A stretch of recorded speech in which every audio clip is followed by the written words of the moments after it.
Vamos falar, já que a gente está falando aí sobre presidenciáveis, vamos falar sobre o Lula, porque está chamando a atenção o destaque, né? Tem destaque na imprensa nacional, tem destaque na imprensa internacional, e claro que o ex-presidente Lula está explorando e muito como ele vem sendo recebido pelos líderes mundiais lá na Europa, né? Como, por exemplo, o presidente francês.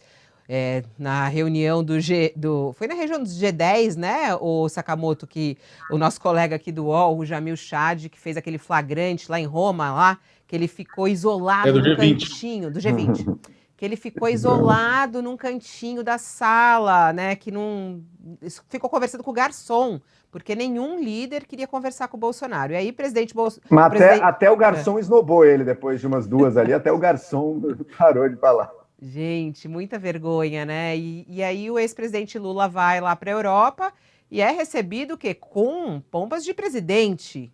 O que é isso, Sakamoto?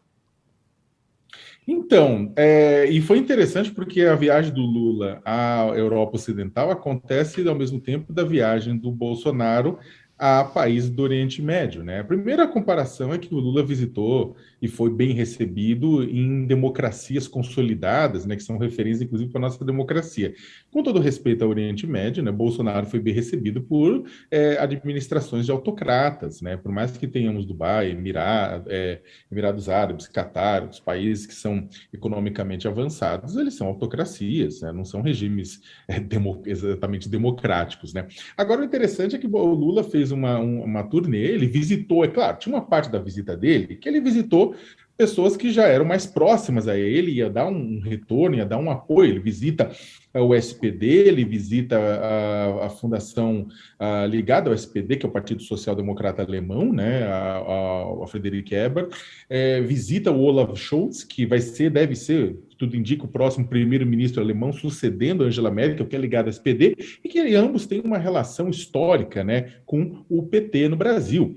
Né? Da mesma forma, também ele se encontra com o pessoal da esquerda, a Ana Hidalgo, que é prefeita de Paris, que é presidenciável, inclusive, que também é socialista. Então, tem uma parte que ele encontra um grupo de pessoas que historicamente tem uma relação com o PT. Até aí tudo bem. Porém, além disso, e isso deve ter deixado o Bolsonaro mordido, porque ele foi discursar no Parlamento Europeu, sendo aplaudido não apenas por pessoas da esquerda, mas pessoas também de outros grupos, de verdes, de outros grupos políticos, lá em Bruxelas. Ele foi recebido no Palácio do Élysée, onde é a sede do governo francês, pelo Macron, pelo presidente francês, né, com pompas de chefe de Estado. Né? Vamos lembrar o seguinte: o Bolsonaro e o Macron viveram as turras por questões ambientais.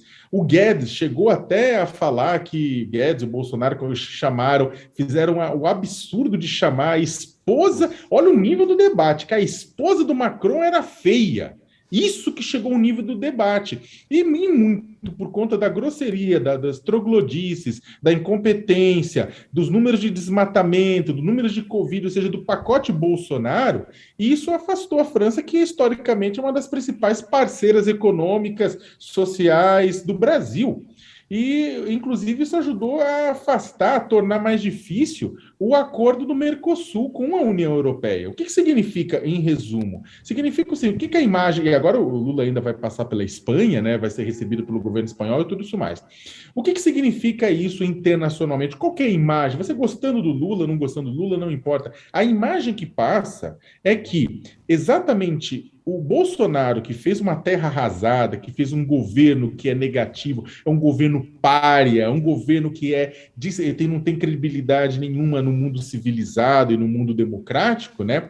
Os países desse mundo democrático, desse mundo civilizado, acabam mandando um recado através do tratamento de Lula de que a relação do Brasil com eles pode ser diferente caso Bolsonaro saia do poder. Né? Caso Lula entre, mas caso Bolsonaro saia do poder, pode ser que melhore, inclusive, olha, é um recado para a economia brasileira, pode ser que o acordo do Mercosul, que pode dar acesso ao agronegócio brasileiro a um mercado muito amplo, avance, coisa que não aconteceu com Bolsonaro, porque Bolsonaro prefere chamar a mulher do presidente francês de feia do que negociar a economia.